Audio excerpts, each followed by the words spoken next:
Transitioning to life after the pandemic is difficult for everyone, especially teens. Therapist Julie Barron is here to offer her advice for how to help our teens through that process. That's next on Wellbeing Matters.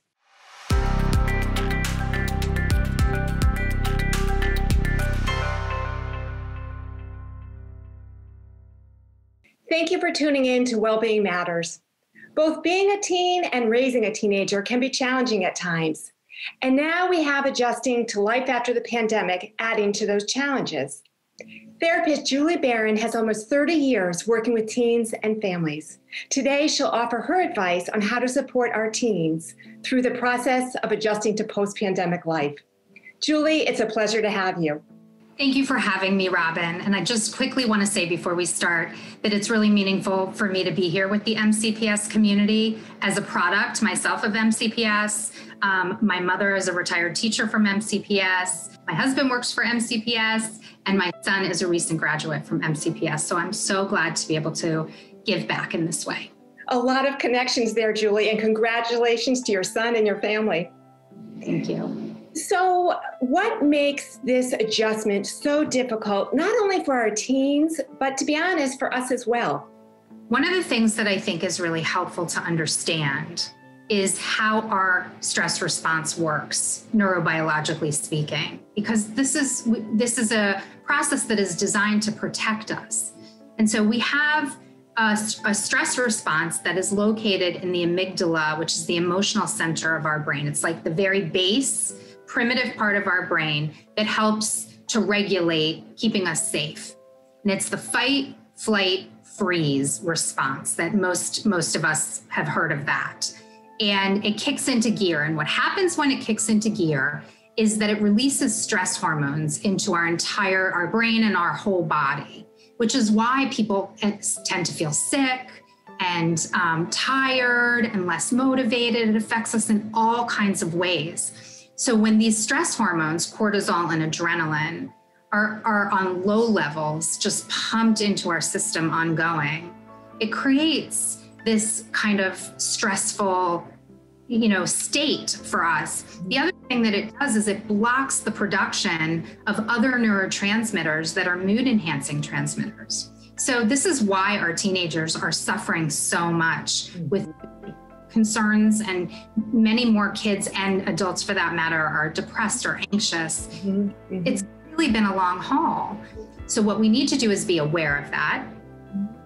We need to be patient and compassionate with ourselves and our teens as we ease back into and through this transition. And we also need to look around us so that we can check our brains against the facts. Is what's happening actually feeling threatening?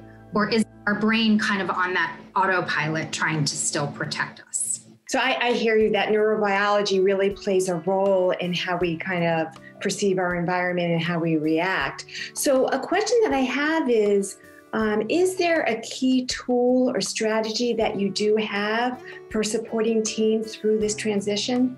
It really is our relationships with each other.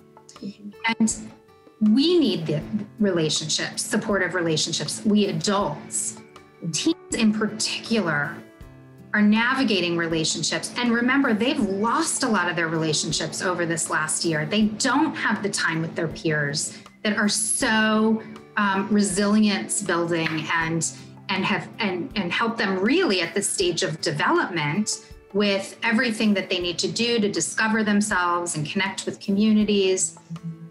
Generally speaking, the research tells us that supportive relationships, affirming relationships, build resilience. It is a protective factor for us.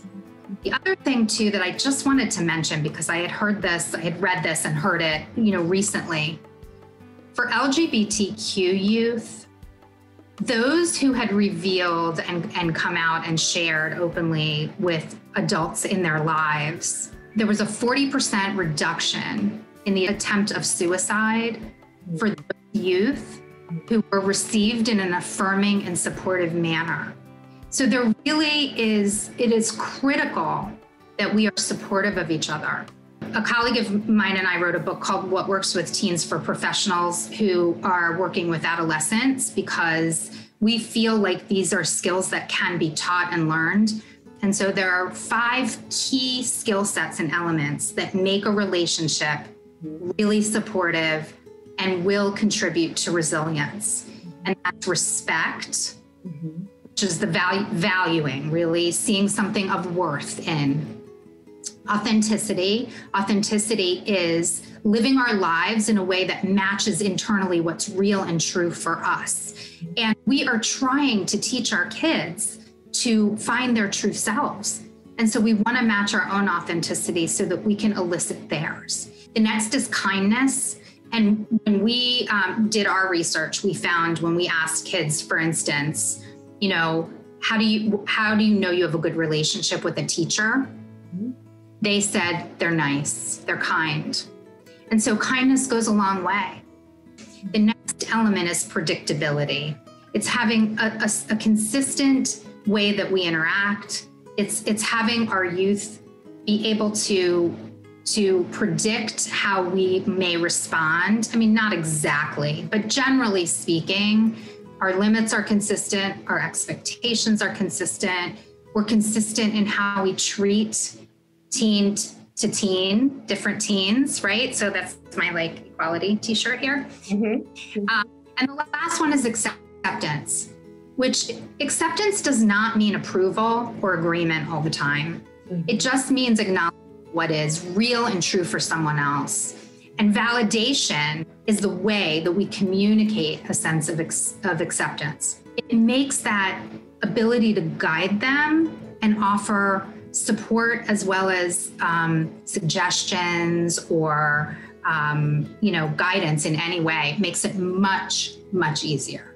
So relationships are our best tool. And when we have a positive relationship with the youth in our lives, we also feel better. How true that is.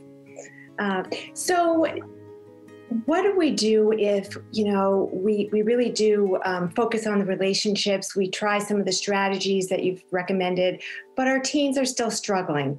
How do we know when it's time to seek professional help? So there are a few markers that I would suggest. The first is how are symptoms impacting functioning? Is it getting in the way of key areas of functioning? Are they not academically functioning? Are they not socially functioning and maintaining relationships? Do their relationships have lots of conflict? Is there so much arguing at home that everybody's miserable?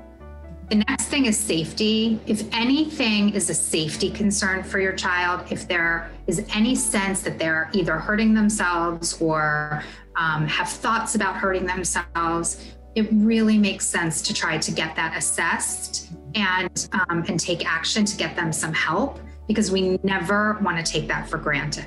The next thing is level of distress. This is a subjective marker. This really is like person to person, right? So we all have different temperaments.